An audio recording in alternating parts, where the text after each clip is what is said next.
खुलुमबाय बेयो बड'लेण्ड इंखं टेलिभिजन दिनै 30 अक्ट'बर 2022 समबारखालि सानसेनि बरादखौ नोंथांमोननि खाथियाव लाबोदों आं सदानन्द दैमारिया।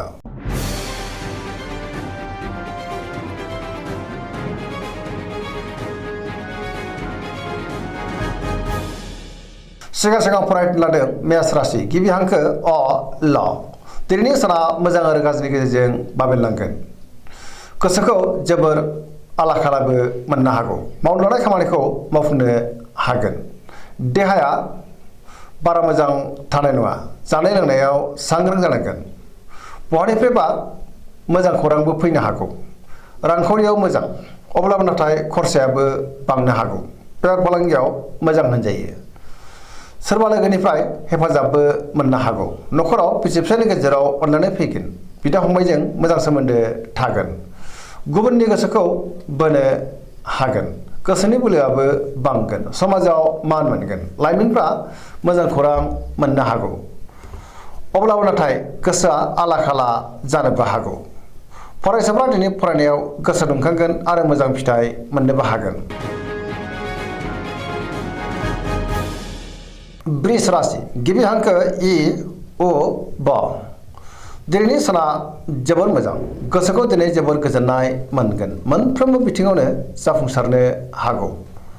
बहाबा दावबायनो एबा हान्थिनो खाबु मोननो हागौ आरो मोजाङैनो हान्थिनोबो हागोन। गोसोआ दिनै जोबोर गोजोनगोन। गोसोनि बोलोआबो बांगोन। गावनि गोसोनि साननायखौ दिनै गुबुननो फोरमायनोबो हागोन। मावनो लानाय खामानिखौ थि समावनो आरो गोरलैयैनो मावफुंनो हागोन। समाजाव बयजोंबो अनसायजागोन।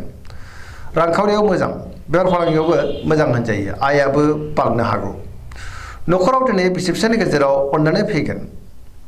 बिदा फंबायजों मोजां सोमोन्दो थागोन आरो बिसोरनि हेफाजाबखौ थोजासे मोननो हागौ। देहाया मोजाङै थागोन। गुबुननिफ्राय थोजासे हेफाजाबबो मोनगोन। जायखि खामानि मावा मानो मोनफ्रोमबो खामानिखौनो दिनै मावफुंलांनो हागोन। सोरबा लोगोनिफ्राय अनसायनाय मोननो हागौ। गोसोनि साननायफ्रा दिनै मोगथाङाव जाफुंगोन। पजिटिभ एनार्जिनि गोहोमबो गोग्लैनो हागौ।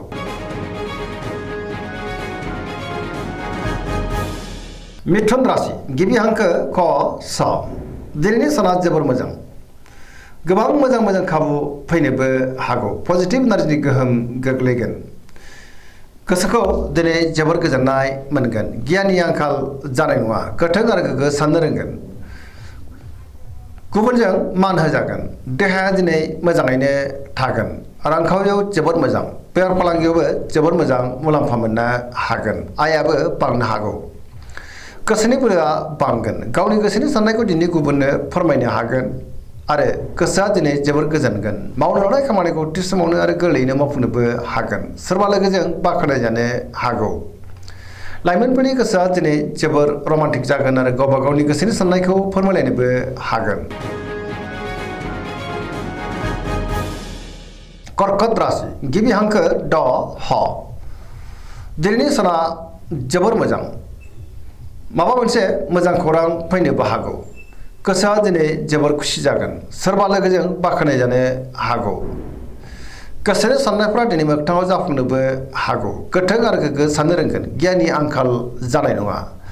पजिटिभ साननो रोंगोन। मावनो लानाय खामानिखौ थि समावनो आरो गोरलैयैनो मावफुंनोबो हागोन। रांखावरियाव जोबोर मोजां।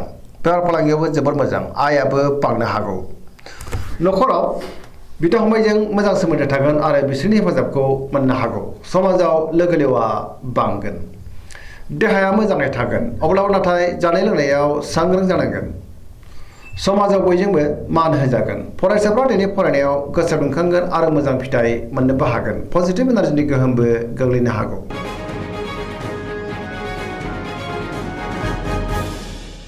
सिंह राशि गिबि हांखो म ट दिनैनि साना जोबोर मोजां। गोसोआव गोथों आरो गोग्गो साननाय फैगोन। गियाननि आंखाल जानाय नङा। मावनो लानाय खामानिखौ थि समावनो आरो गोरलैयैनो मावफुंनोबो हागोन। सोरबा लोगोनिफ्राय मोजां खौरां फैनोबो हागौ। बहाबा थाङोब्ला दिनै जोबोर मोजां आरो मोजाङैनो हान्थिनोबो हागोन। रांखावरियाव जोबोर मोजां। बेफार फालांगियावबो जोबोर मोजां होनजायो। आयाबो बांनो हागौ। गुबुनजों मोजां सोमोन्दो लाखिनो रोंगोन। न'खराव अनलायनाय फैगोन। समाजाव मान मोनगोन। गुबुननि थाखाय गोबां मोजां खामानि मावनानै होनोबो हागोन। देहायाबो मोजाङै थागोन। अब्लाबो नाथाय जानाय लोंनायाव सांग्रां जानांगोन। गोसोआ दिनै जोबोर रमान्टिक जागोन आरो लाइमोनफ्रा गावबा गावनि गोसोनि साननायखौ फोरमायलायनोबो हागोन।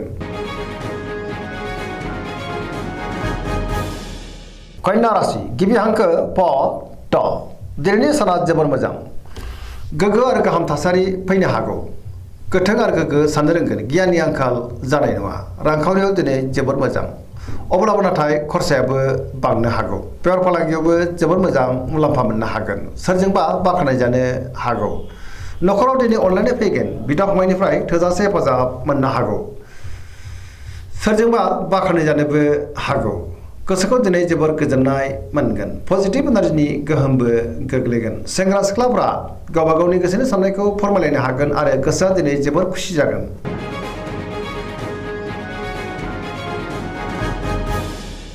तुला राशि गिबि हांखो र ट दिनैनि साना जोबोर मोजां गोथों आरो गोग्गो साननो रोंगोन गियाननि आंखाल जानाय नङा गोसोखौ दिनै जोबोर गोजोननाय मोनगोन गोसोनि साननाया मोगथाङाव जाफुंनो हागौ सिगांनि बबेबा आद्रा खामानिखौ दिनै मावफुंनो हागोन देहाया मोजाङै थागोन अब्लाबो नाथाय जानाय लोंनायाव सांग्रां जानाया गाहाम रांखावरियाव मोजां बेफार फालांगियावबो मोजां होनजायो सोरजोंबा बाख्नाय जानो हागौ गुबुननि थाखाय गोबां मोजां खामानि मावनानै होनोबो हागोन सोरबा लोगोनिफ्राय थोजासे हेफाजाब मोननो हागौ गोदान खामानियाव दिनै आखाइ होजेननो हागोन सेंग्रा सिख्लाफ्रा जोबोर खुसि जागोन आरो गावबा गावनि गोसोनि साननायखौ फोरमायलायनोबो हागोन पजिटिभ एनार्जिनि गोहोमबो गोग्लैनो हागौ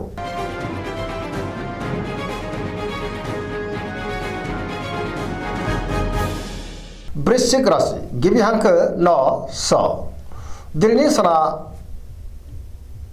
मोजां आरो गाज्रिनि गेजेरजोंनो बाबेनलांगोन बबेबा जेंनायाव गोग्लैनांनोबो हागौ सांग्रां जानाया गाहाम गोसोखौ जोबोर उसुखुथु मोनगोन समाजाव लोगो लेवा बांनो हागौ मावनो लानाय खामानिखौ थि समावनो आरो गोरलैयैनो मावफुंनोबो हागोन सोरबा लोगोनिफ्राय हेफाजाबबो मोननो हागौ गोसोनि साननाया नाथाय अब्लाबो देबार नांनो हागौ गोसोनि बोलोआबो लोरबां जानो हागौ समाजाव बयजोंबो मान होजागोन नखराव अनलायनाय फैगोन रांखावरियाव बारा मोजां नङा आयनिख्रुइ खरसायासो बांसिन जानोबो हागौ बेफार फालांगियाव बारा मोजां नङा होनजायो देहाया मोजाङै थागोन अब्लाबो नाथाय जानाय लोंनायाव सांग्रां जानांगोन फरायसाफ्रा दिनै फरायनायाव गोसो दुंखांगोन आरो मोजां फिथाइ मोनगोन लाइमोनफ्रा जोबोर खुसि जागोन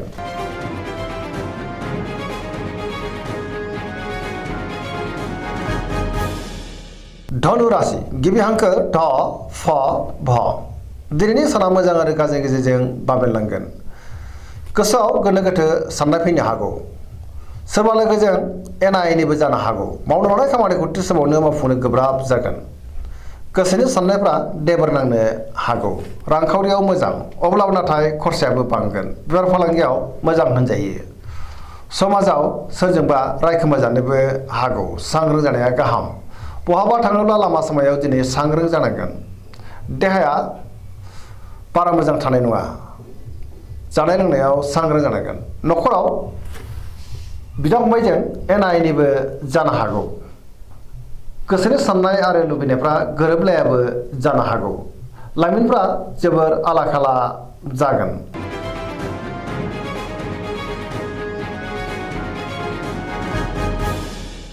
मकर राशि गिबि हांखो ख ज दिनैनि साना जोबोर मोजां गुबुननि थाखाय गोबां मोजां खामानि मावनानै होनोबो हागोन गोसोनि साननाया मोगथाङाव जाफुंगोन देहाया मोजाङैनो थागोन अब्लाबो नाथाय जानाय लोंनायाव सांग्रां जानाया गाहाम मावनो लानाय खामानिखौ थि समावनो आरो गोरलैयैनो मावफुंनोबो हागोन रांखावरियाव दिनै जोबोर मोजां अब्लाबो नाथाय खरसायाबो बांनो हागौ बेफार फालांगियाव जोबोर मोजां मुलाम्फा मोनगोन आयाबो बांगोन गुबुनजों मोजां सोमोन्दो लाखिनोबो रोंगोन सेंग्रा सिख्लाफ्रा जोबोर रमान्टिक जागोन आरो गावबा गावनि गोसोनि साननायखौ फोरमायलायनोबो हागोन गोदान खामानियाव आखाइ होजेननोबो हागोन नखराव अनलायनाय फैगोन बिदा फंबायनिफ्राय थोजासे हेफाजाबबो मोननो हागौ सेंग्रा सिख्लाफ्रा गावबा गावनि गोसोनि साननायखौ फोरमायलायनो हागोन फरायसाफ्रा दिनै फरायनायाव गोसो दुंखांगोन आरो मोजां फिथाइ मोनगोन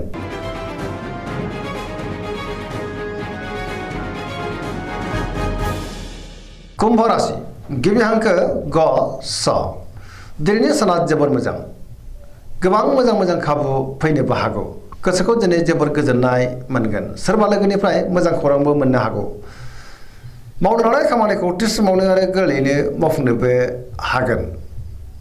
समाजाव गोबां मान मोनगोन।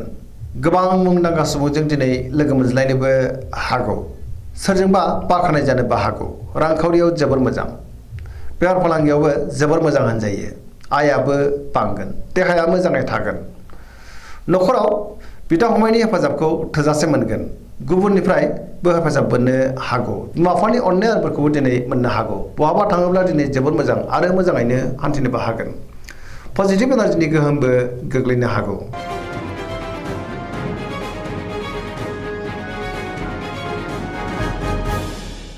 मीन राशि गिबि हांखो ड स। दिनैनि साना जोबोर मोजां। गोसोखौ दिनै जोबोर गोजोननाय मोनगोन। गुबुननि थाखाय गोबां मोजां खामानि मावनानै होनोबो हागोन। गोसोआव पजिटिभ साननाय फैगोन। गोथों आरो गोग्गो साननो रोंगोन। गियाननि आंखाल जानाय नङा। गावनि गोसोनि साननायखौ दिनै गुबुननो फोरमायनोबो हागोन। देहायाबो मोजाङै थागोन। अब्लाबो नाथाय जानाय लोंनायाव सांग्रां जानाया गाहाम। रांखावरियाव मोजां। बेफार फालांगियावबो मोजां होनजायो। न'खराव दिनै अनलायनाय फैगोन। सोरजोंबा बाख्नाय जानोबो हागौ। लाइमोनफोरनि गोसोआ दिनै जोबोर रमान्टिक जागोन आरो गावबा गावनि गोसोनि साननायखौ फोरमायलायनोबो हागोन। गुबुनजों मोजां सोमोन्दो लाखिनोबो रोंगोन। फरायसाफ्रा दिनै फरायनायाव गोसो दुंखांगोन आरो मोजां फिथाइ मोनगोन। पजिटिभ एनार्जिनि गोहोमबो गोग्लैनो हागौ। दिनैनि राशि फरायनाया एसेनोसै। जोबनायाव बेखौनो खावलायो जाहाथे नोंथांमोना सानफ्रामबो जोंनि बे बड'लेण्ड इंखं टेलिभिजनखौ नायबाय थायो आरो साबस्क्राइब खालामो, लोगोसे लाइक खालामो आरो शेयार खालामो। एसेनोसै, गोजोन्थों।